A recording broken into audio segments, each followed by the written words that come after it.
사도행전 11장 1절에서 18절 말씀을 가지고 차별이 없는 성령 세례라는 제목을 가지고 함께 은혜를 나누고자 합니다. 사도행전 10장은 성령이 임하면 권능을 받고 예루살렘과 온 유대와 사마리아 땅끝까지 이르러 내 증인이 되고 말씀했던 것처럼 이방인 고넬료 가정에 성령이 임하여서 세례를 받는 내용이 사도행전 10장의 내용입니다. 그러나 유대주의자들이 생각하기는 이건 충격이었어요. 왜? 선민의식이 강했기 때문에. 또 그들은 율법과 할례와 세례 이런 것을 믿음의 하나의 그 구원의 근거로 알았기 때문에 그걸 모르는 이방인들이 구원을 받는다는 것은 도저히 상상할 수 없는 그런 하나의 논쟁거리였습니다.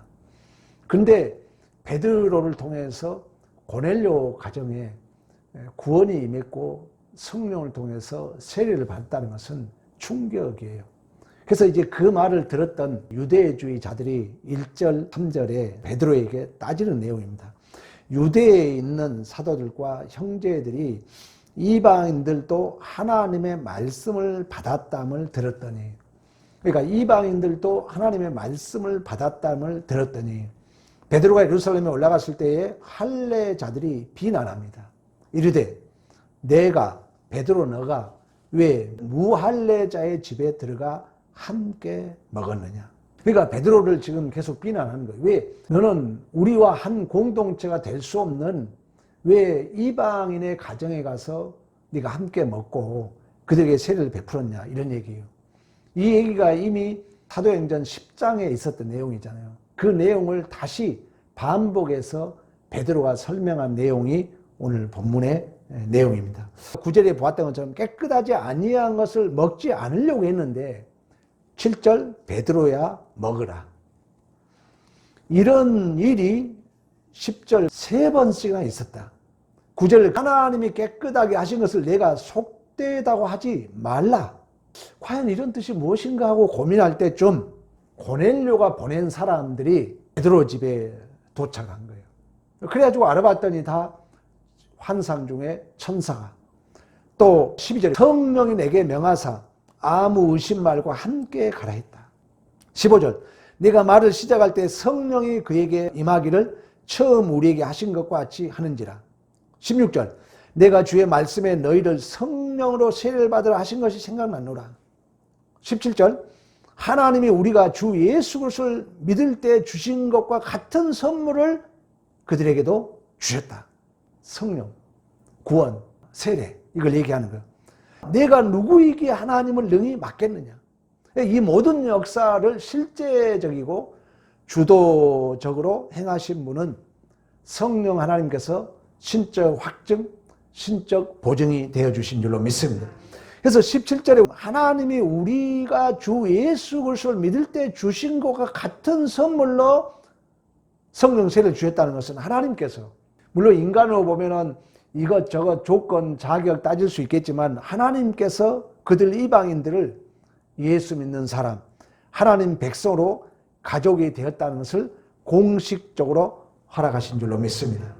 성령 강림은 누가복음의 연장선상에서 예수 그리스도 이름으로 제사함 받고 회개하는 일이 교회에 반드시 확증되도록 신적 확증으로, 신적 보증으로 성령 하나님이 내주하셔서 실제적이고 주도적으로 역사에 가신 줄로 믿습니다. 이걸 사도의 행전에서 다시 한번 확증해주고 우리도 그 사실적 주인공으로 이 자리에 와 있다는 거예요. 우리도 이방이었잖아요. 이방이었는데 하나님이 선택하셨고 예수 그리스도 십자가의 구속의 은혜를 성령이 내 안에 뚫고 들어와서 우리 안에 인치심의 그 사실적 증거로 우리가 이 자리에 와 있는 줄로 믿습니다.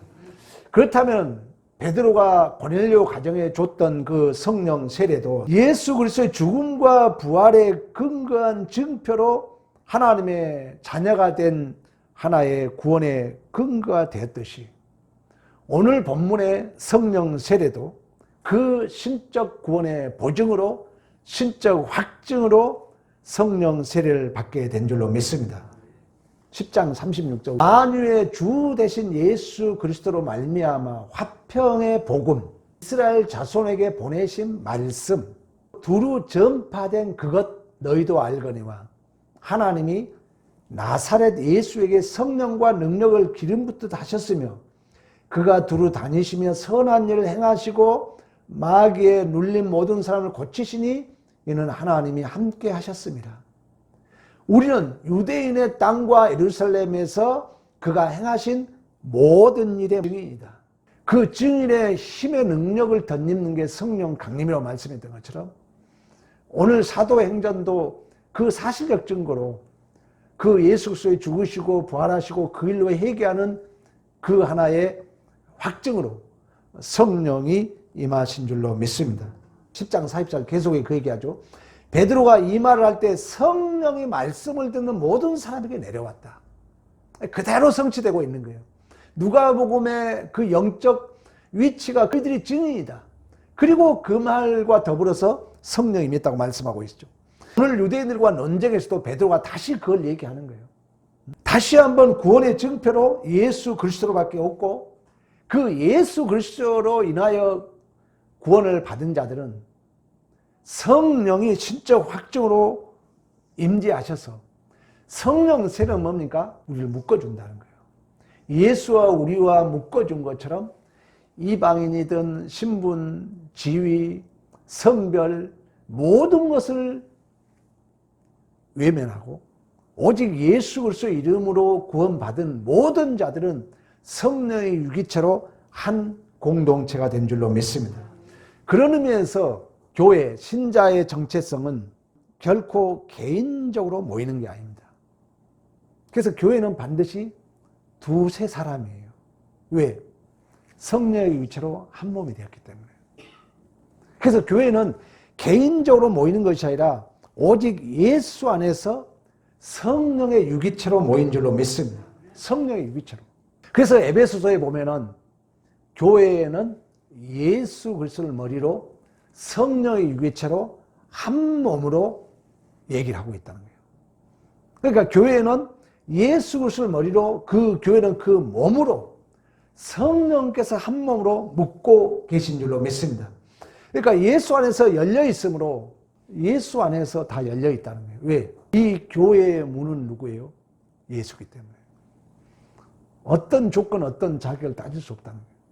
그래서 교회는 때로는 못마땅하고 좀 마음에 안 들더라도 또 내 뜻과 다르다 할지라도 참고 견뎌주고 한 공동체를 이루는 것이 교회의 사명이고 정체성인 줄로 믿습니다.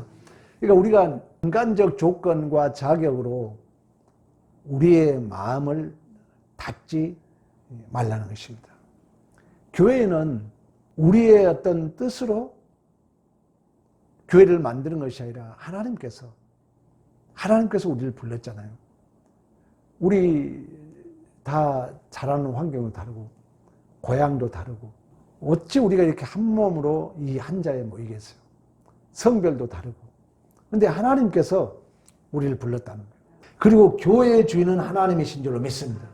그래서 그 하나님이 우리를 불렀고 하나님 안에서 한 공동체이기 때문에 교회의 중심은 그런 의미에서 하나님의 말씀, 설교가 중심이 되는 거예요.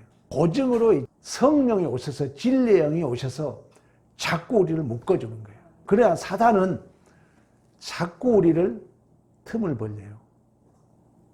우리 넌센스 퀴즈 여러분 들어봤죠? 사단은 무엇을 타고 다니는가?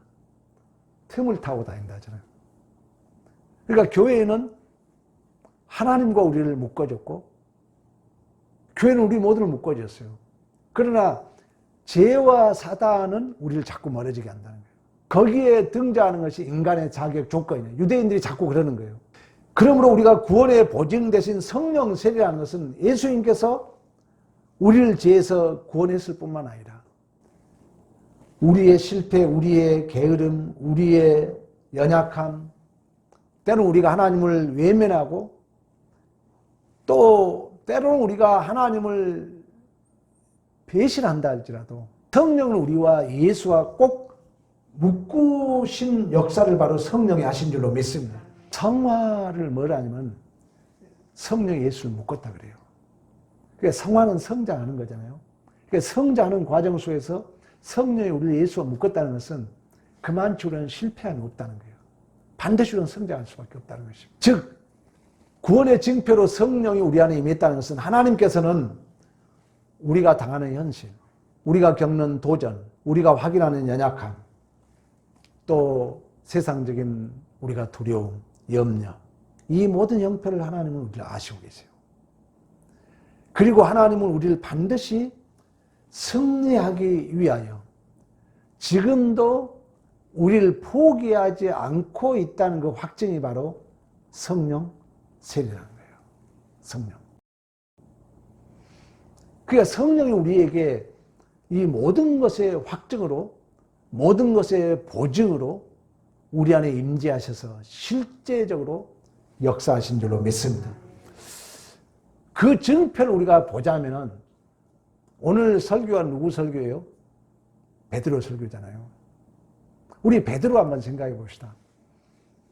베드로는 예수님을 죽는데도 같이 가고 오게도 같이 가고 나를 누구라 했을 때 주는 그리스도의 살아계신 하나님이라고 고백했을 때 하나님으로부터 칭찬도 받고 주님으로부터.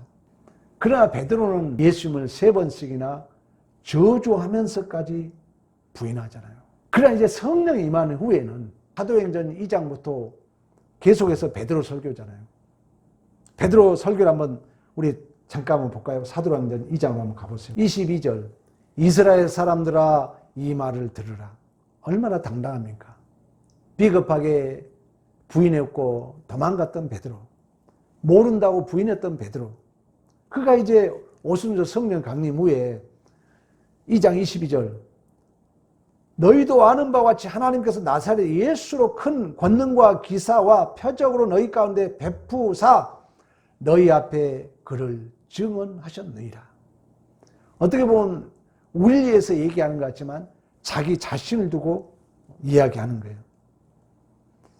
그러면서 23절 그가 하나님께서 정하신 뜻과 미리 하신 대로 내어주신 바 되었거늘 너희가 법 없는 자들의 손에 빌려 못 박아 죽였느니라. 시간 관계상 32절로 갑니다.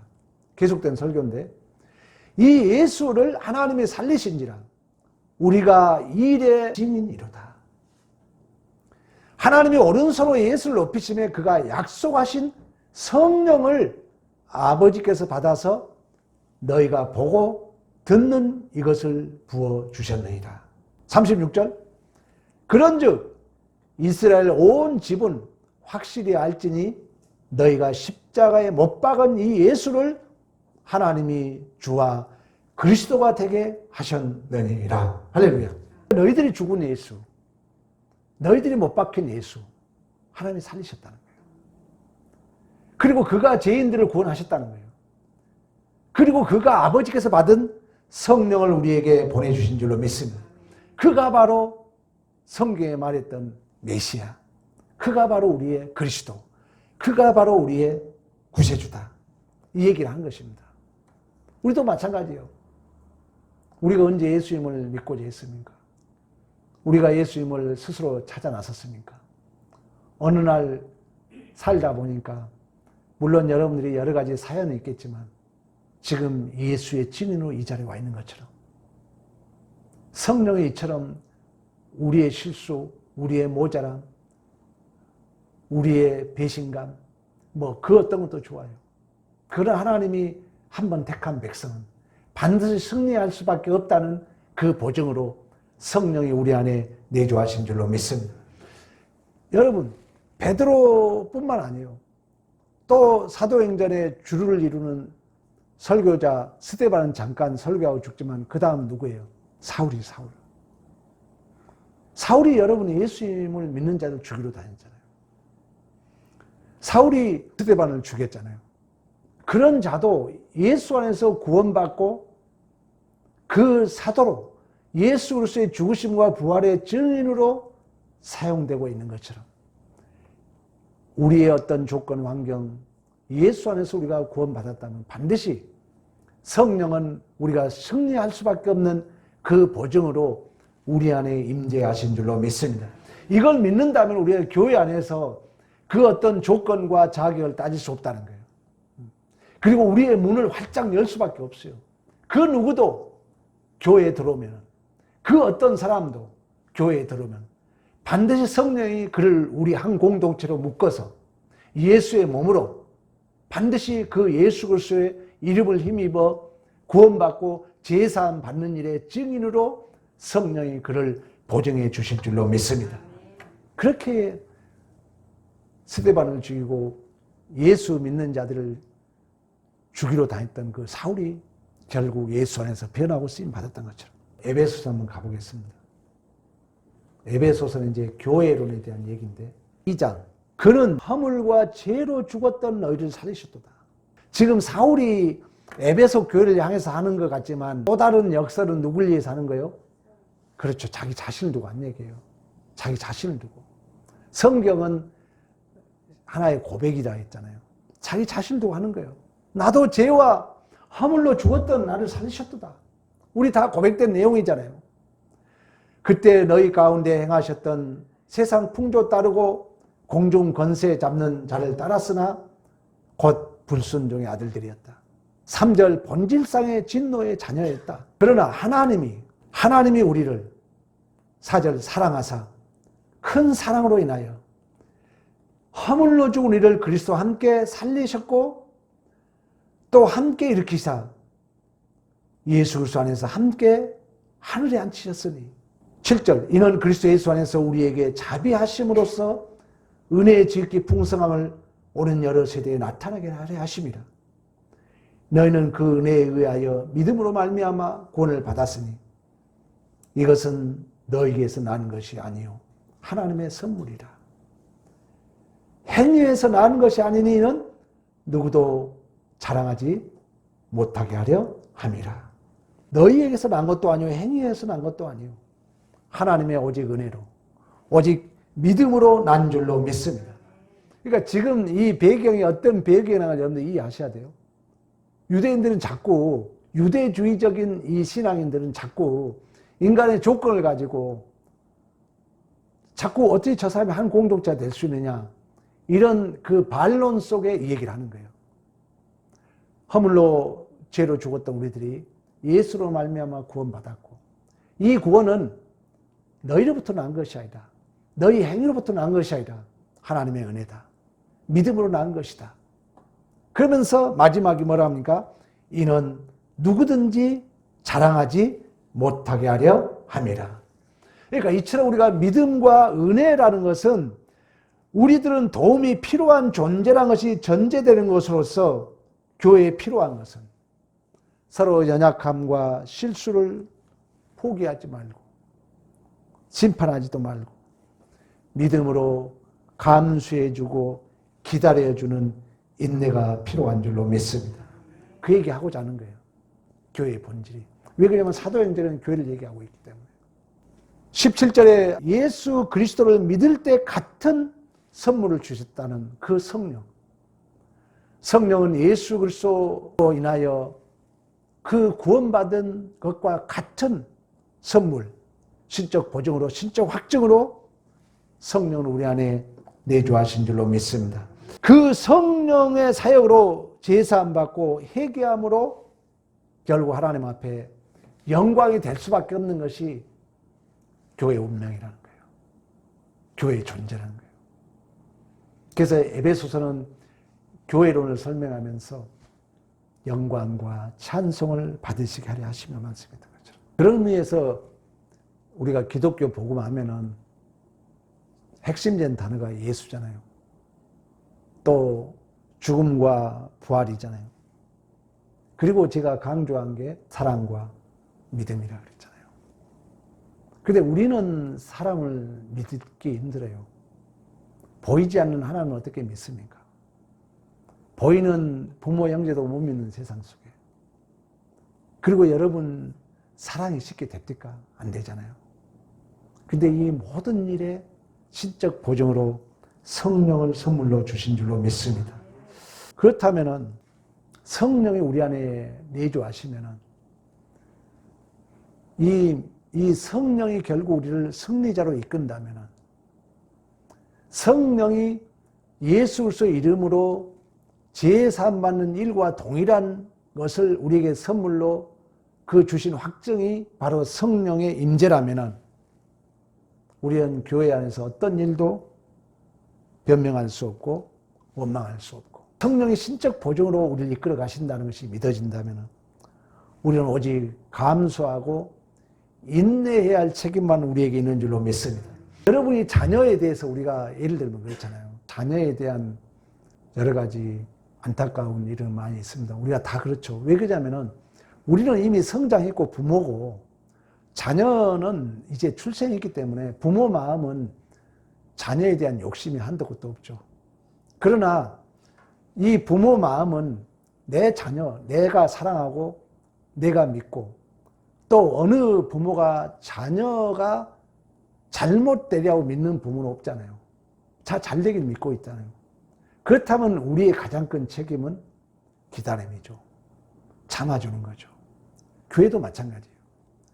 교회도 우리가 예수 그리스도로 우리가 출생했지만 동일한 그 보증으로 성령이 내주하셔서 반드시 우리를 한 공동체로 묶고 승리할 수밖에 없다는 것이 우리가 믿어진다면 교회의 가장 큰 책임은 우리가 기다려주고 참아주고 견디어 주는 것인 줄로 믿습니다. 이 책임, 이걸 잘 감당함으로 진실로 함께 성장하는 그 믿음의 승리와 기쁨을 누리는 아름다운 주님 손교회 공동체가 되기를 간절히 축원합니다.